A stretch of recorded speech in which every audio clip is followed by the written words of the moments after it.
Now, hello, everybody. I'm with Martin again, my friend, my language teacher, and also my language student. We are going to be exploring his learning method today. So we already made another video that you can check it out. I'll put it in the description that we talked in 12 languages. Actually, I didn't talk in 12 languages because I don't know Russian yet, but I'm learning from Martin. I think it's going to be really interesting to see what methods Martin has. That's why I invited him again today to talk about his methods. Actually, I'm also really curious. And let's get started. First of all, let me say this. When we're talking about method, we're not necessarily talking about method for teaching, but method for learning. And actually, it's for both. So whether you want to teach a language or learn a language, it's the same method and the same basic principles. So the method today that you're gonna show us and you're gonna tell us applies to both teacher and student. Correct. Exactly. Interesting. Mm-hmm. And it's very important for the student to think of himself as or herself as a self-teacher. So, and it's therefore important also to take control over your own learning destiny and not be at the mercy of this teacher or that teacher. Consider yourself partners, not just someone who's going to sit back passively and let the teacher guide things all the way. Of course, respect the teacher all the time, but also take the initiative to learn what you want to learn the way you want to learn. Actually, that what you said is exactly what I believe in learning. As in, you need to learn to teach yourself. As in, you are your own teacher. You're your number one teacher, and Number other one, teachers that you find, they're number two. well, Respect them, but yes, they are number two. But you are number they're one. your partners. They're your partners. All right. And you can also have multiple teachers. It's important because in most languages, males and females speak differently, sometimes with different words. In some languages, different depending on the age, you get different types of, or depending on the region, of course. And there's also something called the idiolect. You've heard about dialect. You've heard about dialect, right? Have you heard of idiolect? Idiolect is your personal way of speaking, your personal choice of vocabularies and expressions that you learned from your parents or that you just kind of got into yourself. And each person has a different idiolect. All arguments for having multiple teachers, not just one. No, that's true. I always have many teachers actually when I learn a language as well. Since we are talking about this teaching teacher, before we go into the method, actually I want to ask you this question. What do you look for in a teacher as a student when you're looking for a teacher when you want to learn a language? What do you look for? Well, as you'll see, speaking and understanding is core to learning. It's all the other things, writing, grammar, translations, explanations, they're all supportive. They're not bad, they're just supportive. But the core is speaking. So I want a teacher who speaks. Not just this, not in terms, I'm not just saying in terms of correctly or like a native speaker. That's also important. I'm just talking about a person who's talkative, who doesn't sit there, kind of passively and quiet. And I want someone who has some exuberance, who has some emotion, who has some passion. That's important to me. Yeah, I think that's important as well. Does it have to be a native speaker? I think at least one or two need to be native speakers because otherwise you might pick up, as you get into it, you might pick up an accent or some incorrect expressions. As a native speaker, also, let's say I'm a native speaker of Spanish and Portuguese and English, it's so much easier for me to teach. The other day, I was teaching Italian. I know Italian very well. I know, but I'm not a native speaker, and so it's just not the same thing. I understand. There's like you can say it, but when you have to teach it, you're like, is it correct? Is it the correct expression? Right. I understand exactly. But in your case, if you know, for example, you have a lot of experience teaching many languages, so there's an advantage of learning with you because of that, even if you're not a native speaker in a particular language. So each teacher has his pluses and minuses. Exactly. So let's dive into your first method. I have them listed down here, so let me go one by one. You say that there must be no translating and avoid using learner's language as much as possible. Can you expand on that a little bit? Sure. Translating is the hardest thing to do in any language. And when we're growing up, we obviously don't use translation. We simply absorb the language naturally, oral language, and that's the key. Once you start translating, now your mind has to be thinking in two different languages. No, use the learner's language as little as possible. And if you have a methodology that's well developed, you're trained in that methodology, you don't have to use the language at all. Not at all. And I'll show you how that's possible if we have a time later on. But let me tell you a story about a man by the name of Charles Berlitz. Okay. He's the founder of the Berlitz School of Languages. Now, I'm not affiliated with Berlitz, and I'm not promoting them, but it's a really good story. He, when he was starting the school way back when, he couldn't find a French teacher that spoke English, and yet he had American students, and he was struggling to find a French teacher who spoke English. He had them before, but they quit. So he had no choice but to bring in a French teacher who spoke not a word of English. And he put them in the classroom with the student without a particular logic or method and just let them go. And he was shocked when he saw the results, because the French teacher who spoke no English got far better results with the student than his previous French teachers who spoke English fluently. What happened? They were forced to speak only in French. The student had to struggle, had to just, in order to communicate, they had to speak in French.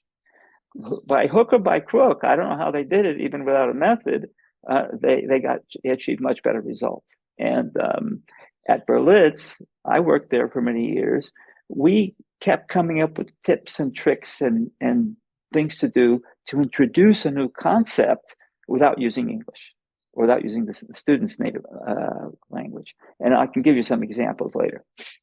But you mean, let's say a house, you mean showing like house, or showing pictures, you mean using pictures, props. For example, this is milk, this is water. And here's a good example. How do you introduce the word can? I cannot, or I can. How do you introduce that without using well, of course, if you don't know the method, you can just use one word of English just to introduce it and move on, right? And that's perfectly acceptable because the method requires weeks of training. But if I've taught you the word book, table, ceiling, right? You know that or whatever. I can say to you, and I can teach you the word touch. I am touching my hand. Please touch your hand. So please touch your hand. Are you touching your hand? Yeah. I am. Oh, I am touching my hand. Yeah. Please touch the table. The table. I can't see. Are you touching the table? Yes, I am touching the table. Touch the ceiling, please. I cannot. I give you the word. You don't know the word. You go like this, and I say, I cannot touch the ceiling. Okay. And then you start practicing. So you can say, I cannot touch. Yeah. Then repeat, I cannot touch the ceiling. I cannot touch the ceiling. Can you touch the floor now? I cannot. I can touch the floor. Okay. Can you touch the table? I can touch the table. Can you touch your foot? I can touch my foot. Oh, you can. Well, you do yoga, so someone else might say I cannot touch it. Okay. Okay. Well, you get the gist, right? I understand. Yeah. Okay. So now let's say I want to introduce the word want or I don't want. How would you do that? So we, as teachers, we sat around the table and we always brainstorm different ways of doing this. And so here's one. Okay. This is my chopstick. I am breaking my chopstick. All right. Mm. Okay. And I say, please break your chopsticks. And I give you one. You'd have one. And you say, I am breaking my chopsticks. Right. Like repeat what you said. Yes, always. Yeah. Oh, I want you talking, not me. I don't want All you right. listening. I want you talking. So I am, I am breaking am the chopstick. okay. I am breaking my toothpick. So I'm breaking my I am toothpick. okay. Please break your glasses. And you I say, I don't want to break my glasses. I don't want. I don't want to break my glasses. Do you want to break your watch? I don't want to break my watch. Do you want to break your guitar? I Your don't ukulele or want. Last thing I want. My guitar. So the person you get the student to the place where they're grasping for the word, right? And the Mm, word is hanging right there, and they're trying to mm. grasp it. And at that moment, you give it to them. That's how Yeah. you can introduce concept. But if you haven't thought up these tricks and tips for that particular situation, okay, use the student's language, if you know it, and give them the word in that language with just a quick mention and moving on then to continue back to speaking strictly in the learned language. Mm, I Okay, understand. Yeah, that's how I you think can that do it. is That's possible. that's very Yeah. good. Mm, The other thing is you have to follow a pattern. I mean, this is And the second point. yes, okay, go ahead. In this Mhm, method. So the second point in mhm, this method that you're saying is to follow a simple pattern. mhm. And what I mean by that is each subsequent sentence that you speak should not be a totally different sentence unless you're starting a whole new section, right? So how do you do that? Well, maybe you change only one word or maybe two words from the previous sentence. Now, Mm, that's a really nice happy medium between rote repetition, just say the same thing over and over and over again on one extreme, and just jumping around on the other extreme. If you're jumping around on the other extreme, the teacher or the student is going to say, I need to understand what's going on. Stop. You have to stop the process. You have to start explaining, translating. The whole thing just goes south. All right. But if you're mm, changing only one or two words each time, then it's easy to follow and it's not boring. So yeah. let me give you an example. Okay. Mm, And this is and a really good pattern. When I say simple pattern, is two or three questions that are obviously a no answer, and then a question which is what, where, when, why. Okay. mm. So, for example, are you going to Chiang Mai tomorrow? And No, I want a full sentence reply, please. Mhm. no, I'm not going to Chiang Mai tomorrow. Are you going to Singapore tomorrow? No, I'm not going to Singapore tomorrow. Where are you going tomorrow? I'm going to Bangkok tomorrow. Okay. Are you going to Bangkok 5 o'clock in the morning?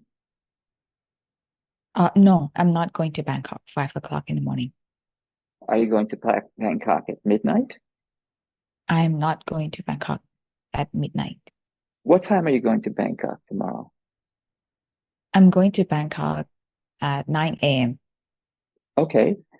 Are you going to Bangkok with your bird, with your pet bird? Uh, yes, I am going to Bangkok with my pet bird. How did I guess that? Okay, let me try another one. I'm looking for a no answer. Ideally, it's fine, but are you going to Bangkok with your mother-in-law? No, I'm not going to Bangkok with my mother-in-law. Are you going to Bangkok with a stray dog? No, I'm not going to Bangkok with a stray dog. Who are you going to Bangkok with? I'm going to Bangkok with my pet bird. Okay. Are you going to Bangkok with your pet bird to see a doctor? No, I'm Or not going to okay. no, I'm not going to Bangkok with my pet bird to see a doctor. Are you going to Bangkok with your pet bird to see a movie? No, I'm not going to Bangkok with my pet bird to see a movie. Why are you going to Bangkok with your pet bird? I'm going to Bangkok with my pet bird to uh a restaurant to eat. Oh, oh, okay. All right. I didn't know they serve bird food, but that's okay. That's really interesting. Mhm. Okay. So you can elevate that same pattern to a much higher level, even if you're teaching an advanced situation. Okay. For example, Mhm. do you believe that the climate change we're having in the world today is caused by something that's happening in the South Pacific? No, I don't think that the climate. Do I have to complete the whole sentence? Yes. Okay. All right, all right. No, I don't believe that the climate change is, I'm Caused sorry, I by forgot. Is caused caused by, something happening in the South Pacific. okay, it's something in the South Pacific. Do you believe that climate change is caused by something happening in, I don't know, South Africa? No, I don't think that the climate change um is the cause of something that happened in South Africa. In outer space? No, I don't Hmm. think that the climate change is the cause of something that happened in the outer space. Well, what do you think is the cause of climate change? Or where do you think something is happening that might be causing climate change? And then so Mm, on. So the idea is that as much as possible, it's all talking back and forth, you and me, asking questions, and then we reverse roles. You start asking me the questions, following the same mm, pattern. And some basic principles we'll get to in a moment, but the main one that I want to stress here is that you're not every subsequent sentence is not a whole new thought, a whole new direction, because that causes a lot of confusion. But it's still interesting because we're processing and moving along. It's not repetition of the same thing over and over yeah. again. Also, as much as possible, I'm going to start shortening my questions and just asking keywords as prompts. So guess who is going to do most of the talking? The student. The student. Mm. Yeah. So you The try to only like way, push the student to talk more and more. And when they don't make a complete sentence, you tell them, please make a complete sentence and stuff. as much Hmm. as possible, right? So the students want to just say no, yes, but No, yes, no, yes. Hmm. right. That's so you're asking me the questions as a teacher. Yeah, I'm just saying no, yes, at least after the first couple of them. Mm, Because I want you to, if you listen to this recording and it was a real lesson, and you hear the teacher speaking 20% of the time, that's ideal. If you hear teachers mm, speaking 80, 90% of the time, that's not so good. But mm, at least, yes. and if you don't hear anything going on or very little going on because someone's writing, uh, or if you hear them speaking in the native language of the student, then that's not that's not a English lesson. That's not a Spanish lesson. That's just talking about the language, not in the language. Now, Mm, are those things important? Yeah, explanations, grammar, vocabulary list, sure. But why waste our precious time together, one-on-one time together, doing that? You can do that on your own with homework materials or just exploring all the rich materials on YouTube and on the internet. yeah. I can see how following a simple pattern works for beginners. Mm-hmm. Like, but what, like you said, you can use it with advanced students. Advanced or intermediate student, too advanced for that repetition, like for new concepts, for new ideas that you're introducing, or new structures, sentence structures you're introducing? No, it applies to them equally well. But to practice the things they know in multiple situations, that then can be kind of unscripted, going wherever it goes, because it's practice in real time, real life kinds of situations, right? I get it. Now I imagine like with intermediate and advanced learner, maybe in a 1 hour class, you're taught like freely with the teacher or whatever the teacher prepared. Exactly. And when there's a point or grammar pattern or the language pattern that the student has problem, you use this method with him. Precisely. Or you have a half an hour, you have full hours just dedicated to conversation, right? Without necessarily learning. It's a practice session. Whereas if you're learning new material, then this is the best way. Rather than me putting up a chart, here's all the conjugations of the verb in the past subjunctive tense. Give me a break, right?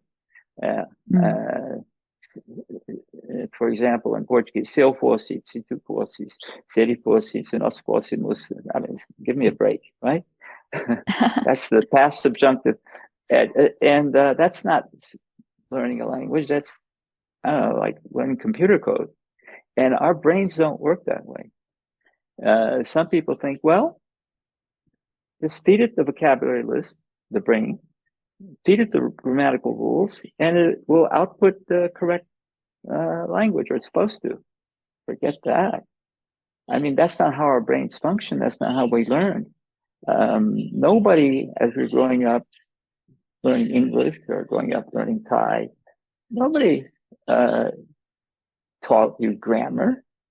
No one taught you, no one had to translate, no one had to explain. You just kind of picked it up, right? Well, we replicate, the best method in the world replicates that experience, but with a clear structure and direction, not just kind of haphazard.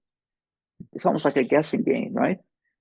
Is this a book? No, it's not a book. Is this a pencil? No, it's not a pencil. What is this, right?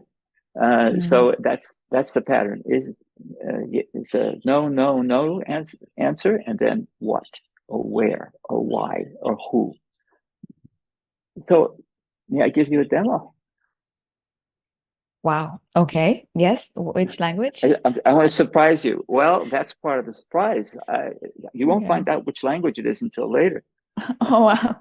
I'm really excited. I love this kind of like learning new language that I don't know.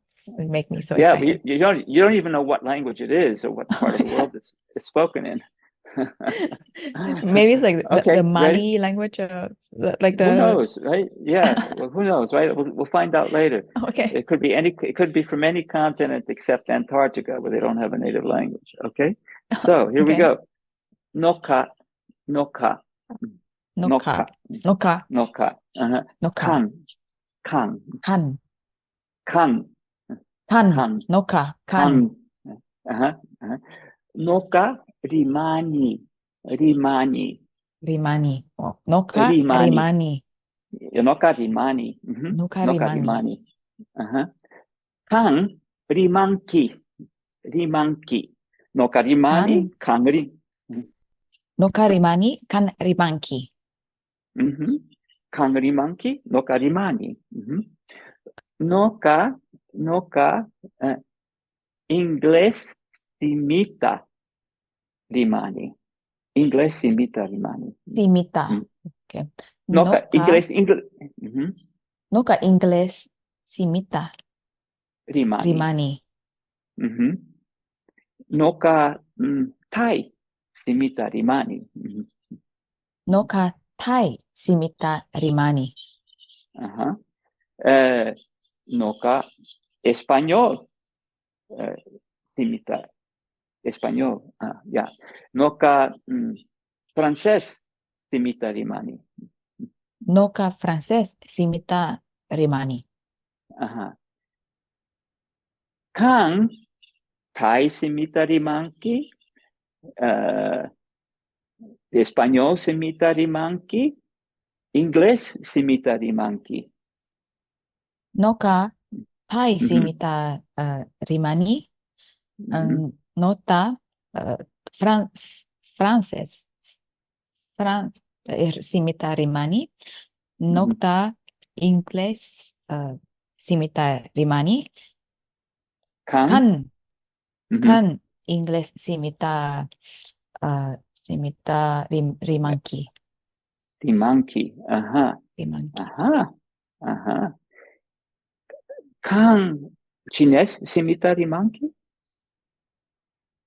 Nokta Ah, Ari. Ari. Ari. Mhm. Ari. Ari. Ari. Mhm. Nokta Mhm. Chines simita rimangki. Mhm. Noka Indonesia simita rimangki? Mhm. Nokta Indonesia simita rimani.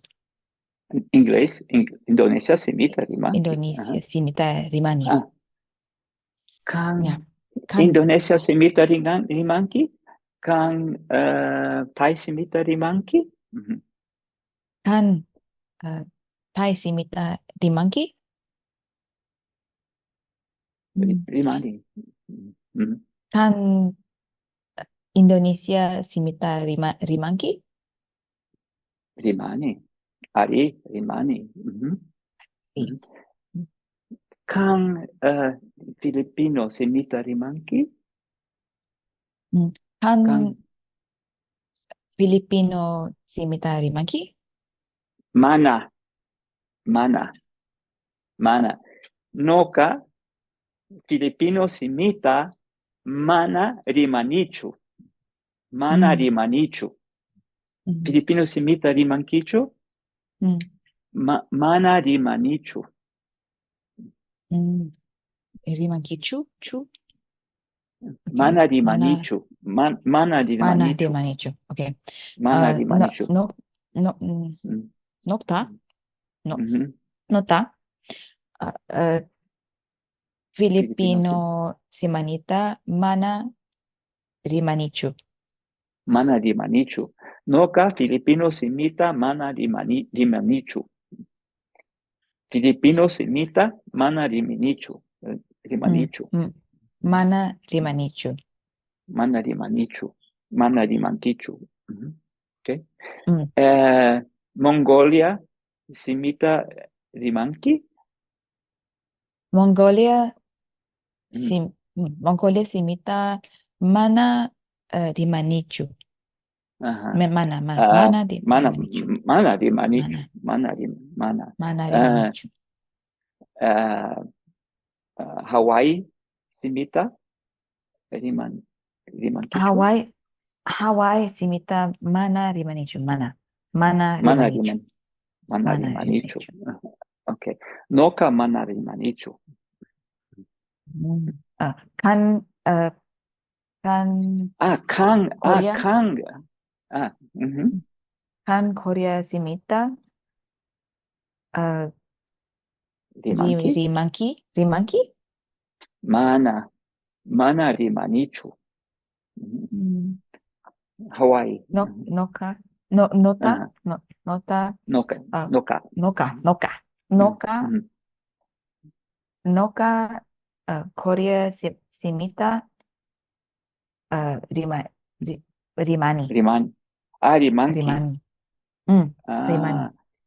Kang rimanki. Noka mana rimanichu. Mhm. Okay. Okay, you got the Kan idea, right? Mhm. can I try this? Maybe it's correct. Kan mana Hawaii simita mana rimankichu. Is it Ramanina. rimankichu? Because it's you. Okay. Kusa. Kusa. Kusapuni. Kusapuni. Kusapuni. I always know what that means. Kusapuni. It's like when you taught me Kusapuni. Russian, like harasho. Like now I just memorized harasho. Okay, to make this very, very clear, let's put up the typical sequence on screen with words. Okay? All right. Hawaii simita rimanki. Mana. Russia simita rimanki. Mana. Ima simita rimanki. Thai simita rimani. Inglés simita rimani. Español simita rimani. Ask me now. Hawaii simita rimanki.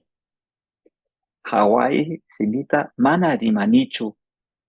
Mongolia simita rimanki. Mongolia simita mana rimanichu. Ima simita rimanki.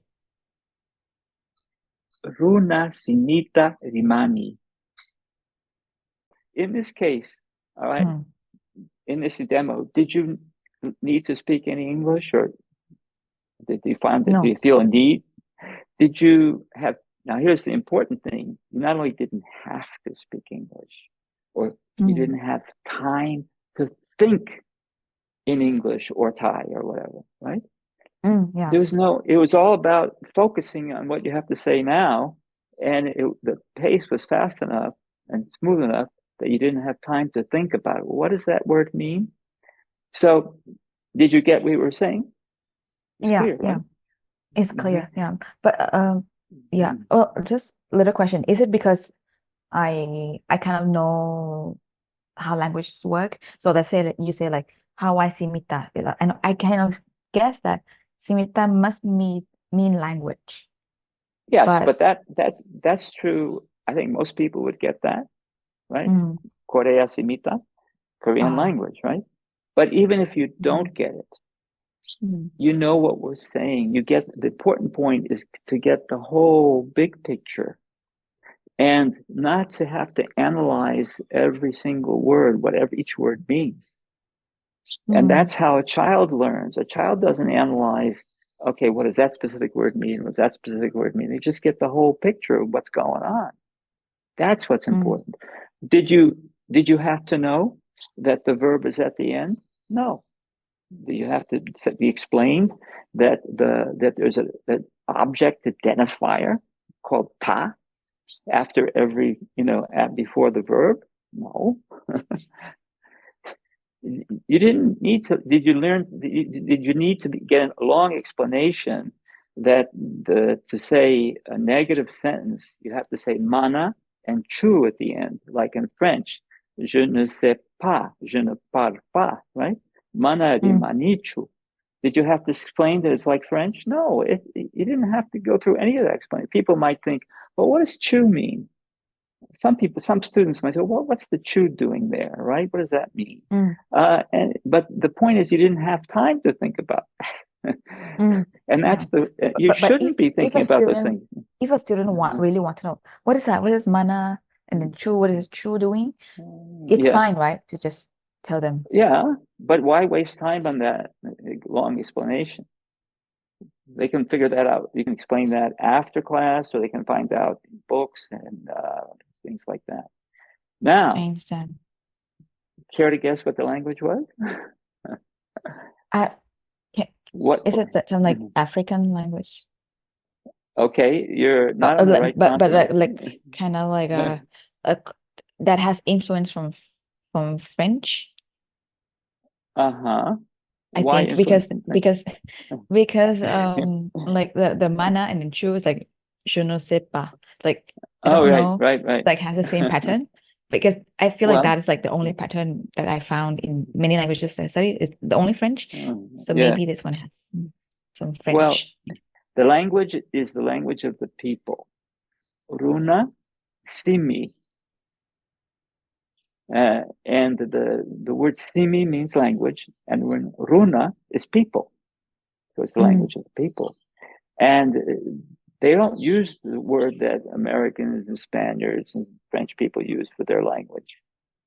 We call their language Quechua. But they call their language Runa Simi, which is language of the people. It's the language of the ancient Incas, and it's the modern form is spoken all over Peru, Bolivia, parts of Ecuador, Colombia, the different variations of the language. It's the language of the highlands of Western Central America, Western South America, the language of the Incas, Quechua.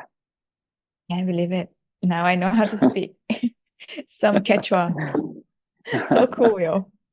Right. And this in Quechua, which I didn't get a chance to practice, is Nuke. Nuke new. Nuke new. Nuke new. Nuke new. And in Japanese it's gyu new. Yeah, I was gonna say And it's so similar. in Chinese it's new new nai. New nai. new nai. It's also a new, right? So why is that? And in Korean is uyu. What is it? Uyu. Uyu in Korean. Uyu. Yeah. So there are a lot of things that are similar in Quechua to Japanese and Korean, especially the grammar. The grammar is almost the same in terms of the structure. Yeah. Oh, okay. So the verbs are always at the back, you're saying, at the end. Oh, okay. Right. That's why Yeah. I like how I language speak. So yeah. like Indonesian language speak. But the key point is you didn't have time to think in your language. Yeah. And there was no need to do so, let alone translate. Yeah. So what about the pace of like when you were talking? Well, should it be slower for the student? Maybe if you're introducing a long new word just for that one word, but normally it should be a natural pace. That's the other key point. And I'll tell you a story. I have several Russian teachers, and I have one Russian teacher that speaks a mile a minute. I've learned more from her, and than all the others who always tried to slow down, because I wasn't paying that much attention to the individual words. I just paid attention to the whole gestalt of what she was trying to say. And that's one of the best ways to expose yourself to a language. So now when I go around, when I go to Russia and people speak slowly, I have trouble understanding them. But they speak a mile a minute like her, I understand it. I don't understand the specific words, but I know what they're saying somehow. Yeah. And when the teachers speak fast, it's like, I mean, natural pace. It's like the student or that language partner or whoever is learning doesn't have time to translate. They can't really translate. Exactly. It's like, he's waiting for my answer already. Right.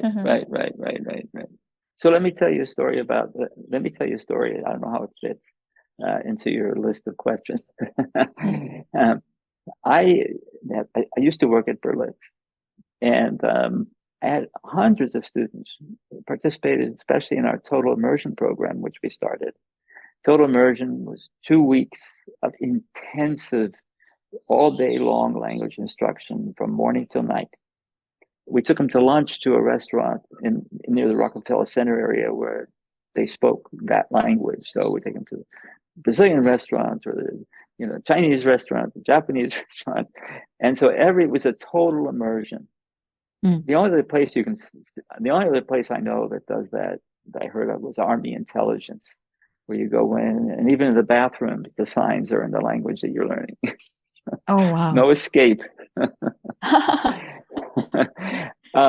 And so, but the teacher the first student I had was an older gentleman, 60s, who was an executive at General Motors and was being transferred to Brazil to start the General Motors operation in Brazil.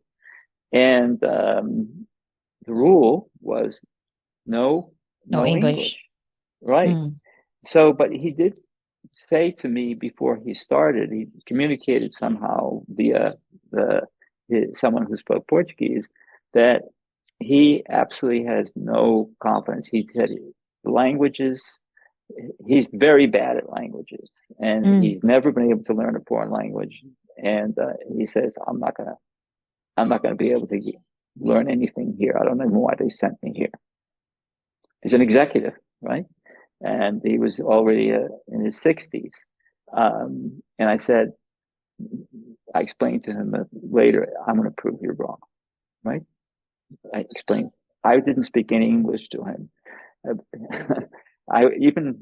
everyone thought I couldn't speak English. That was one way I enforced the rule. Oh, wow.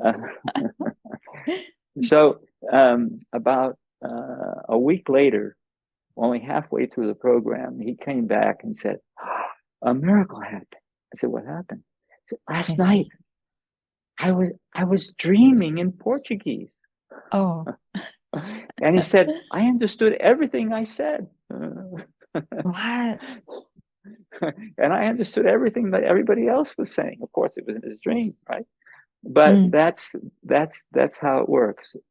You know that among the hundreds of students that came to my classes at Berlitz with private and group, all of them said that I'm no good at languages. I'm not going to be able to do this. All of them. And in every single case, I proved them wrong. Mm. Yeah. Mm-hmm. So it's not about the student like, oh, I have to be genius to learn No, many languages or even learn one new languages, not one new language. uh, Mm. almost all of us have had bad experiences with languages in high school or, in other situations. And it's not you, it's the method that they were using. It's not your fault, it Actually, was their fault. actually, can I tell you a little bit? In my uni, I I mean, I love learning languages since I was young. Mhm. And in uni, I went to sit in like class. I was not getting credit. So I went sit in German class, Spanish class, and French class. And I learned nothing from that. And I really thought that I cannot learn European language because it changed I speak, he speaks, like everything changed. Like yo hablo, tú hablas, hablamos, Yeah, and that really confuses me. And it's my first contact with the Western languages. right, I right. mean, except English. So I felt like I couldn't learn at all. But and later when I gained more experience and I taught myself a lot, like a lot. It's very similar to this method as what you're describing. And Hmm. I could speak French in 3 months. I could Right, speak French in 3 months. Yeah. sure, right. Uh-huh. Well, Yeah. how long did it take you to start speaking Quechua without even knowing what language you were learning? How long did it take to start speaking? Um, A full sentence. like Mhm. 5 seconds, something, I don't know. Right. Not So sure. now, Mm. how long do you think it would take you if you had intensive Quechua for the next 2 weeks or months or whatever, right? And you're learning Mm. all day and studying every day, and speaking only the language without any Spanish or English, right? How long do you Mm. think it would take you to get fluent? I think depend on like what languages you know already, but Hmm. But or if you Quechua is pick totally up removed from things. everything. Yeah. Oh yeah, okay. You mean Mhm. Quechua? Yeah, me and learning Quechua in order to, I think like 7 days if Mhm. I keep practicing the old like what I learned before and not forgetting. Right. Yeah, I think that's important to But like to suppose, review.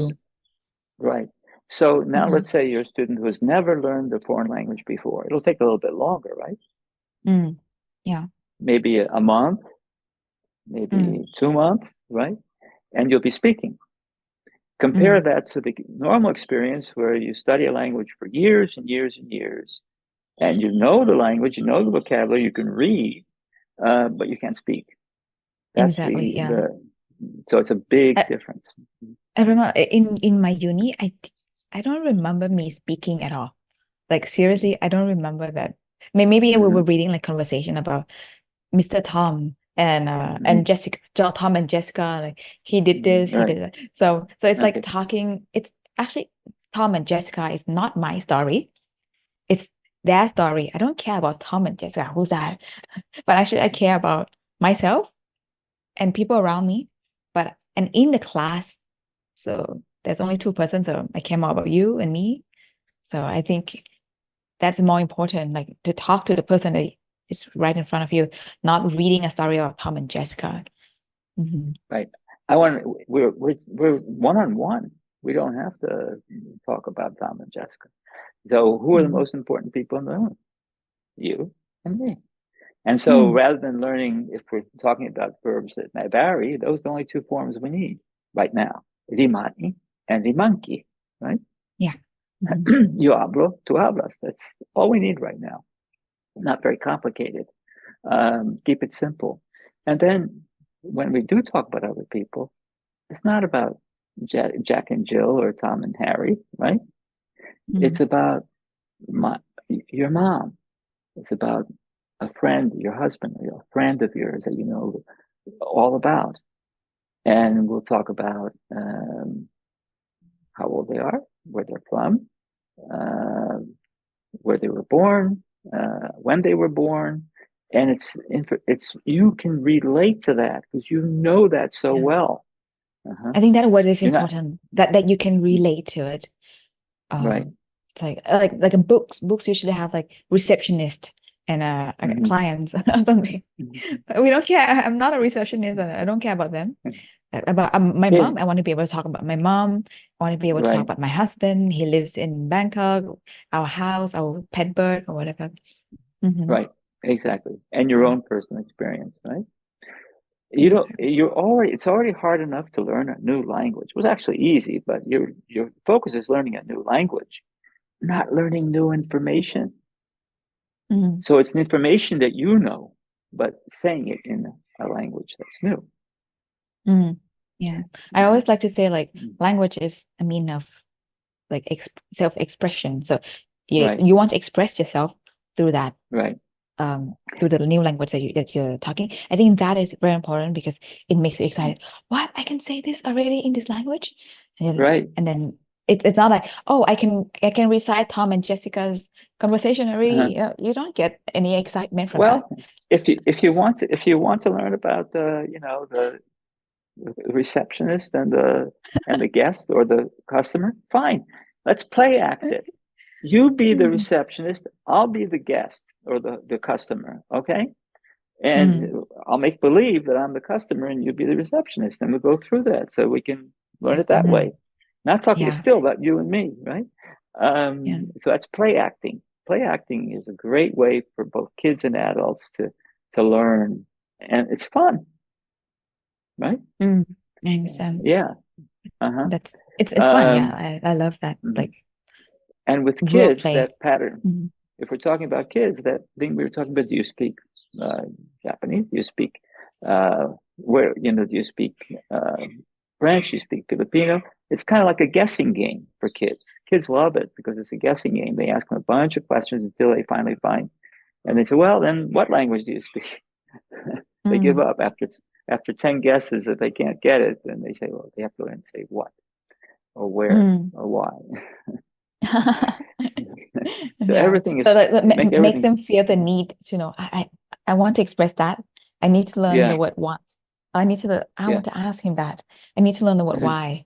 So it's not like why is Right. porque, why is tamai. It's not learning this and trying to use. It's like I want to know that word because I want to communicate with this guy right in front of me. Exactly. Yeah. The motivation is so strong to want to communicate and understand. And that's what happened with the French teacher who couldn't speak English, didn't have a particular methodology, and the American who couldn't speak a word of French. And they just put them, they wanted to communicate. They wanted to get to know each other. So at the end of the day, after who knows how long, a couple of weeks, 2 weeks, the American guy was speaking French. Whereas the American guy who came out of the lessons the old way, he knew about the language, he learned about it, but he didn't learn to use it. And he'll be shy to use it Yeah. because he never really get to spit it out and express himself. Right. And be willing to make mistakes. It's not going to come out perfect this the first time. Right? I think the fact that the teacher is using only the target language with the student also helps the student to not feel shy, to not feel like actually, oh, he understands English really well. Let me explain what I don't understand in English. So, but if the teacher keep insisting, you know what, I'm gonna use this language with you. Stop talking to me in English. Then the student will start really trying. We don't give the student time to speak.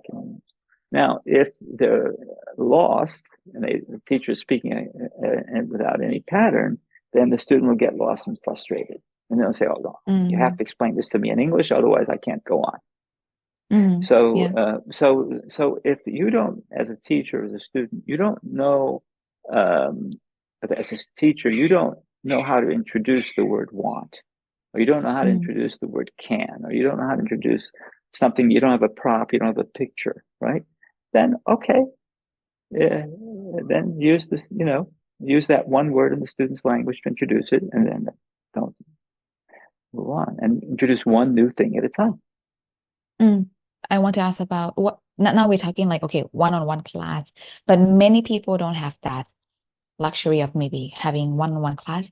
What about in a group class, like many students? So let's say there are 20 people in a class, or 30 or 40, whatever the number is, right?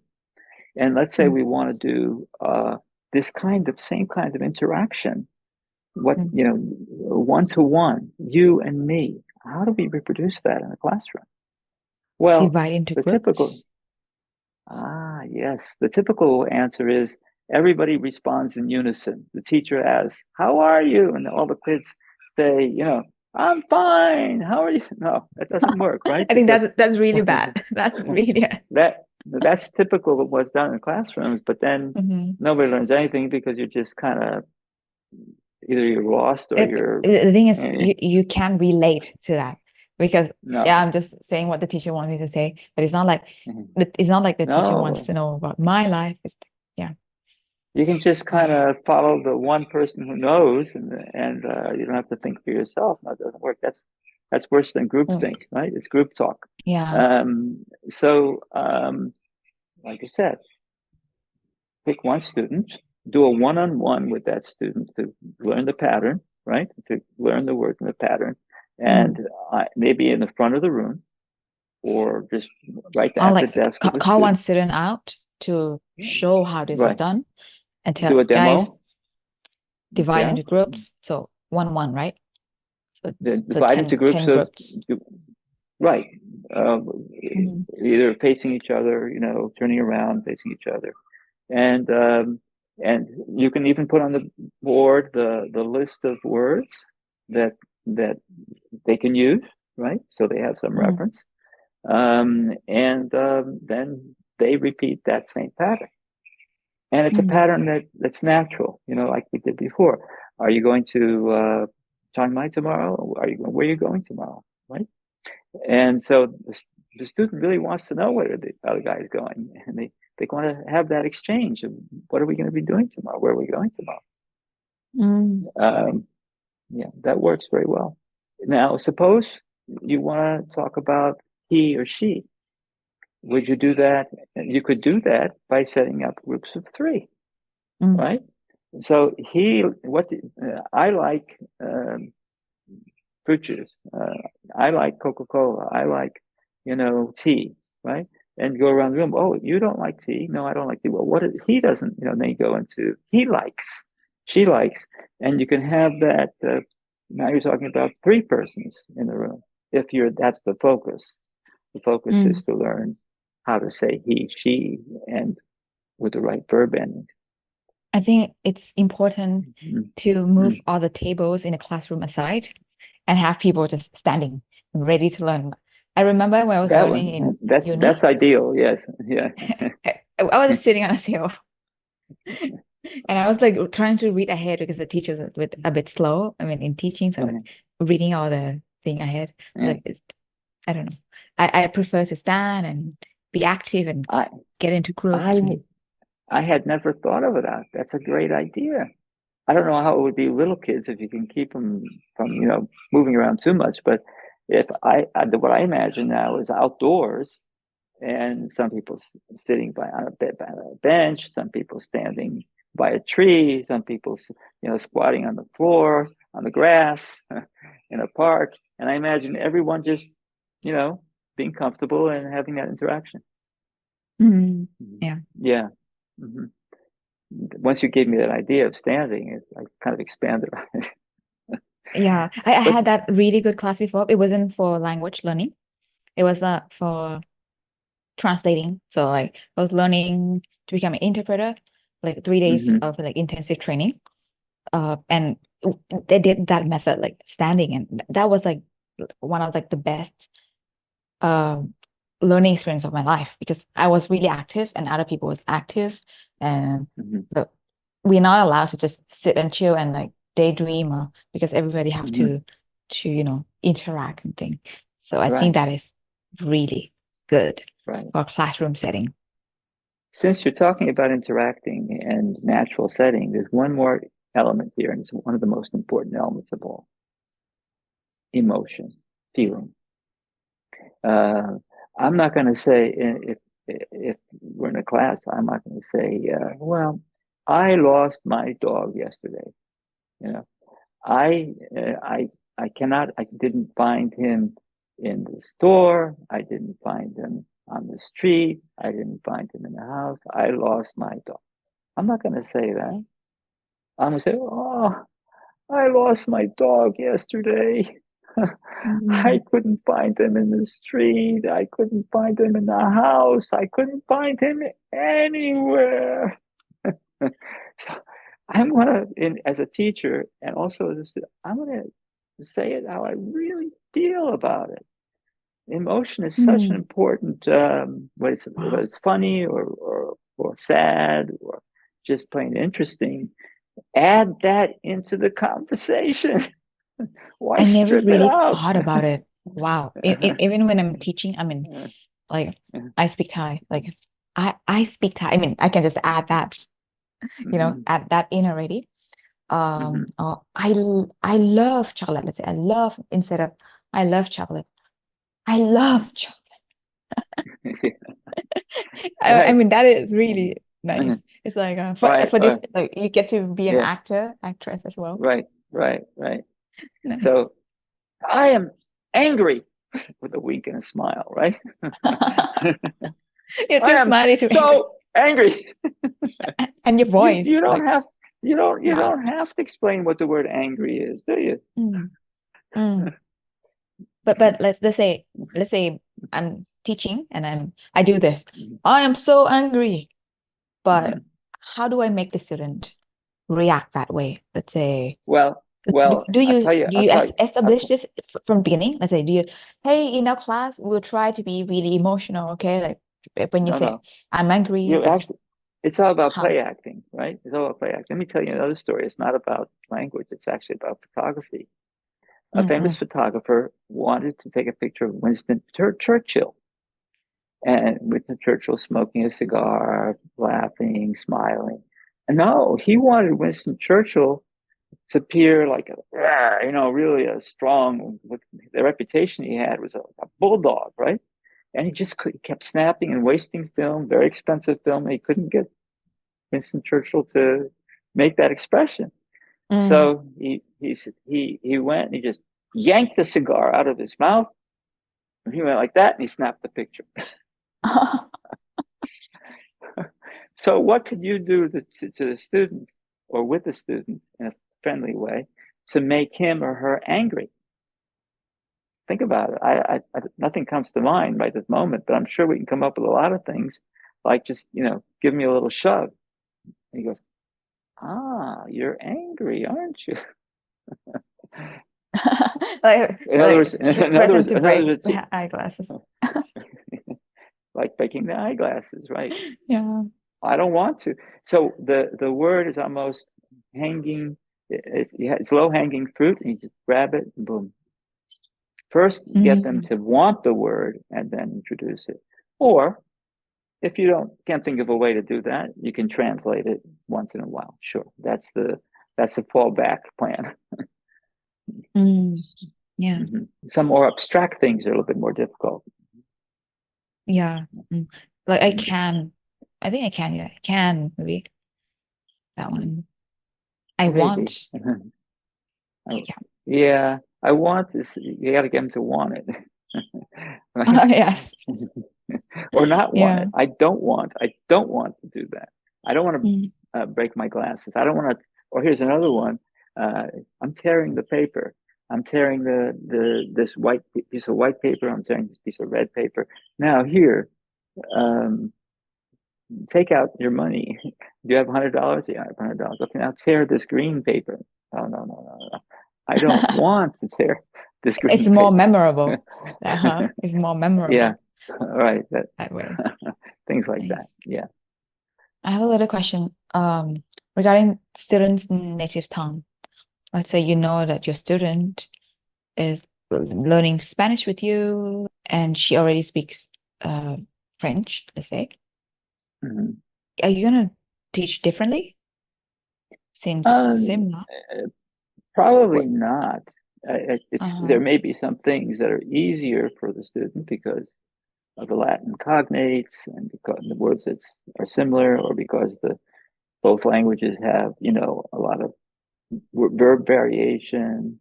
So those things may be a little bit easier, but I wouldn't necessarily change it because of the similarities. Where I would focus more is when you get into the big differences. And I would make sure that if the student is totally unfamiliar with verb endings, like you said you experienced when in Spanish class in the university, right? Then I would be conscious of the fact, both student and teacher, that this is new territory.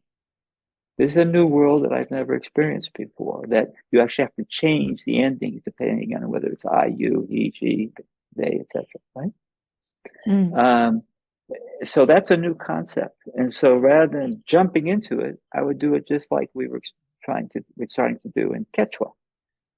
Focus just on you and me.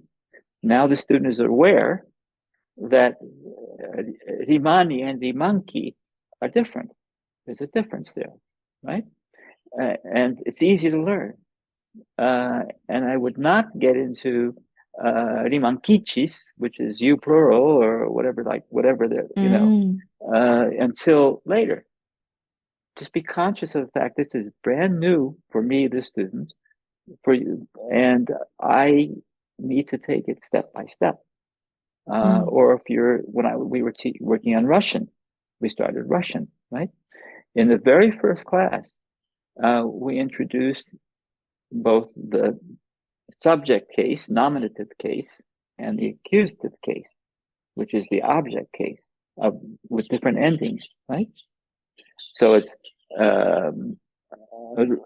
ruka, ruku for the object case. And that's it. I didn't go into all the other many cases. I didn't go into other different genders, which really starts complicating it. I just wanted you to be aware of two situations, ruka, ruku, just so you're aware that you're going to have this happening in the language, and saving the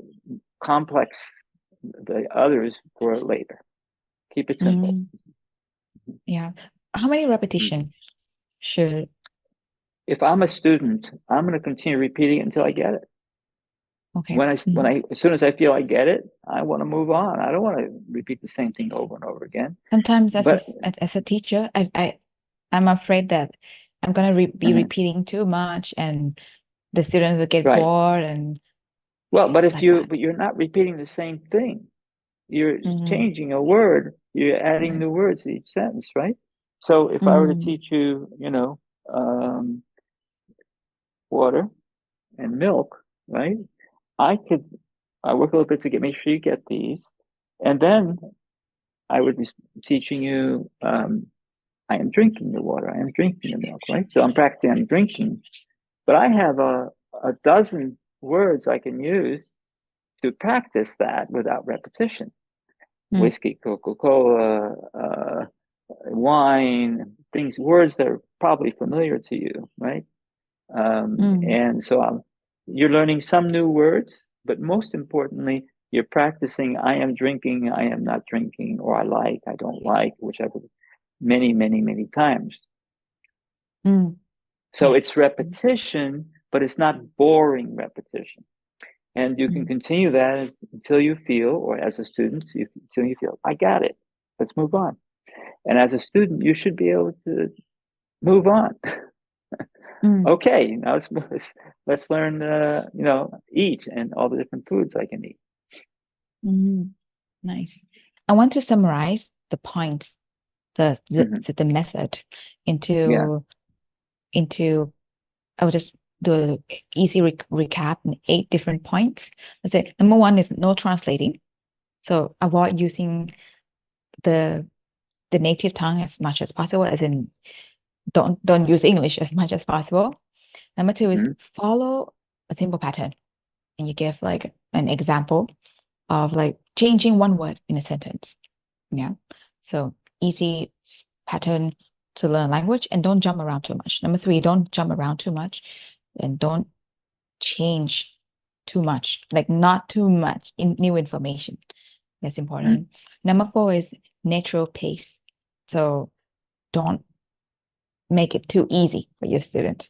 Don't like no, actually it's easier at a natural pace. It's much easier when you slow down.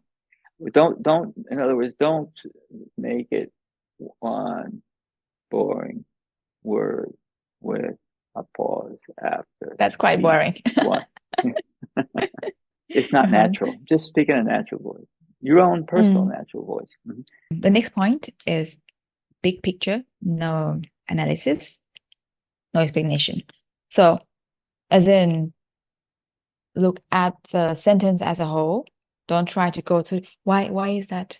Why did you put this word at the back? Why is this one at the front? The verb is at the back. Anyways, you'll learn it from the sentence anyways. So don't need to really explain much. And also, always start with the people in the room. So me and you, it's me and you. So don't talk about other people yet, because we are the 2 person in the room. So we're the most important. And that's important.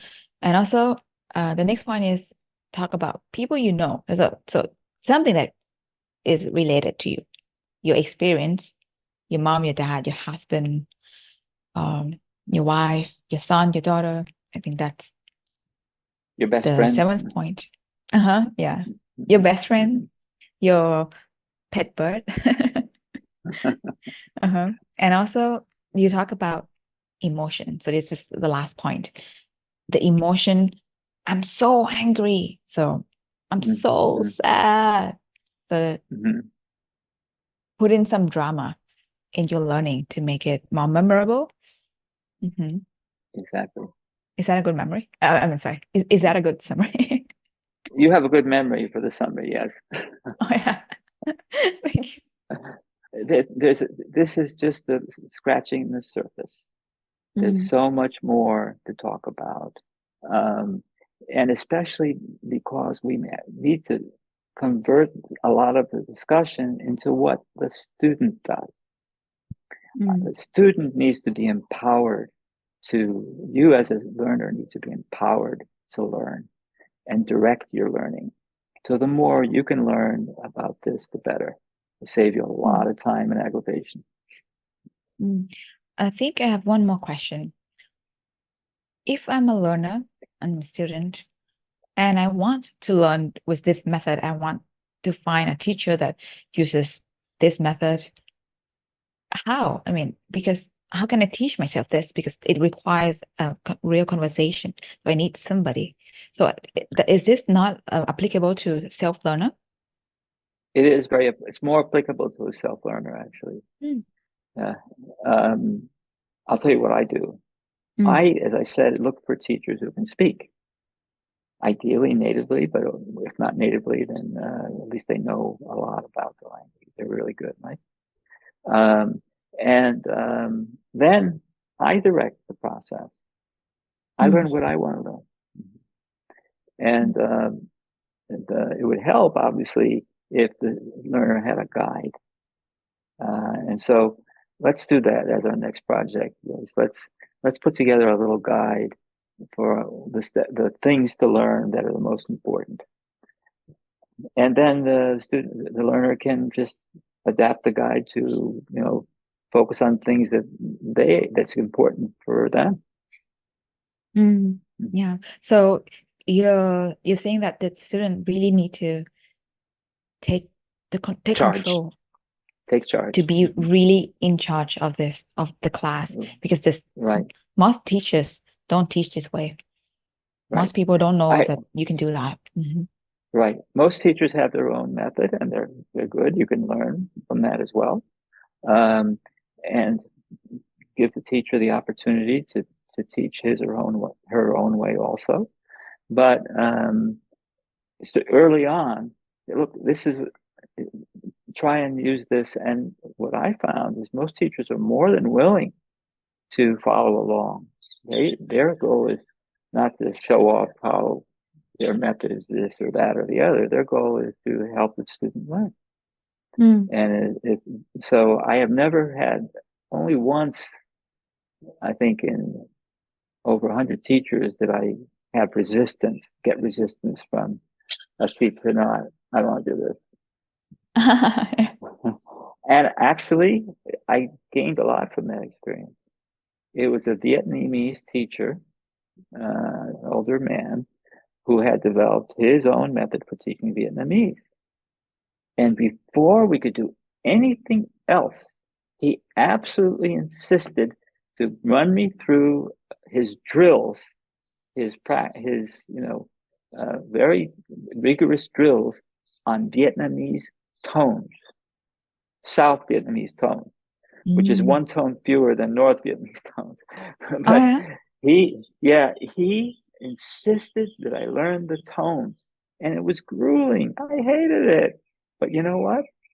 I'm really glad I did it, because in the future it helped me, be more conscious of the Vietnamese tones, which some of them are pretty unusual, very different from Thai or Cantonese or other tones that I've heard before. Yeah, good. I mean, imagine if all students can. So it's okay. It's okay to follow the teacher's path. I don't want you to go out there and try and, force teachers. Yeah, I think it's good to be a bit humble and maybe see what the teacher has for you, and or if she doesn't have anything, she's just relying on books or normal a conversation class, then you can kind of put this on, and you know what, I have this way that I want to learn. Can we try this way? Yeah. And you know what? One of the most important questions to learn, most important things to learn is, for example, in Quechua, I say, how do you say in Quechua? How do you say? And then, and then you can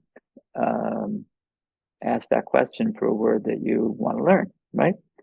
Yeah. ¿Cómo se dice milk in castellano? ¿Cómo se dice? If you can learn how to say ¿cómo se dice?, then that opens the door to learning a lot of the words, doesn't it? Yes, that's true. Yeah. So that one should be taught early on. Right. You should learn how to say that really early on. How do you say? Or what does it mean? Right? ¿Qué significa esto? What does it mean? If you can learn ¿qué significa?, then any words you don't know, you can ask in Spanish what it means. Yes, exactly. Do you have anything more to add? Because I think we really covered really good materials. I have no more questions for you. I just want to say that it's so important that all of us learn foreign languages and be able to communicate across cultural boundaries, national boundaries. And it's not hard. The traditional method of teaching perhaps made it hard and convinced a lot of people that they can't do it. But the fact is, all of us have the genius of language built into our brain from perhaps even from before we're born, but certainly after we've learned our first native language, our own language, right? Language comes easy. It's natural. It's a natural part of human existence. It's not hard to learn a second one, a third one, a fourth one, provided you do it the natural way. Yeah. Mhm. I sometimes have comments, like negative comments on my YouTube channel. Like, and somebody said, "What's the point of learning languages? What's the point of not learning? What's the point of not learning languages? Plus, it's fun, and you really get to like interact with people in the class, with your teacher, and you get to know a teacher. It's like making another friend, and Well, fun. It's what's good. the point of learning languages? Well, um, it expands your horizons. You can speak to if you speak only English, you have a large number of people who speak English, great. But if you can learn, let's say, Spanish, you can speak to people in countries all of Latin America and That's Spain true. and in Equatorial Guinea, in Africa. That's true. and But a lot of people if you learn, came with a thought that uh, AI can do that for you. Let's say like I can use my translator and just talk to that people. So it's like okay, if you're okay talking through a machine, I don't know how much fun that is. Um, so it's not fun talking through a machine. no, it's not fun through a No. machine. We're not just no. Thank you so much, Martin, for being here and sharing and really like giving us all the insight of your method, and not holding back on any points. You just give me everything that you know. So thank you so much for that.